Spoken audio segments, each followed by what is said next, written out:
Des coups de feu à l'intérieur d'un lieu de culte, en plein milieu d'un service religieux, filmé par les caméras qui retransmettaient l'office en direct. Des hommes armés s'emparent des biens des fidèles. 2 personnes sont mortes dans cette attaque et d'autres ont été enlevées.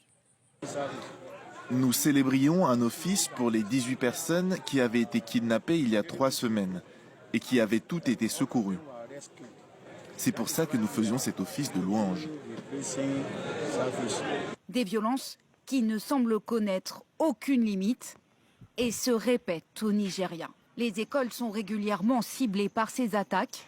Vendredi, plus de 200 élèves, exclusivement des filles, et leurs enseignants ont été enlevés dans un établissement catholique du centre du pays, selon une association locale.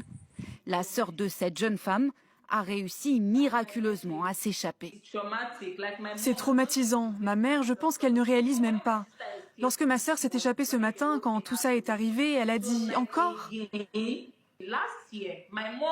L'année dernière, ma mère et mon frère aîné ont été kidnappés. Et nous avons appelé les services de sécurité et la police. Mais ils nous ont répondu qu'ils ne pouvaient rien faire. On a dû payer une somme énorme pour les faire libérer. Au Nigeria, pays le plus peuplé d'Afrique de l'Ouest, les enlèvements de masse sont devenus courants, notamment depuis le kidnapping de près de 300 écolières à Chibok en 2014, perpétré par les djihadistes de Boko Haram. Il y a tout simplement beaucoup d'argent à gagner dans cette entreprise.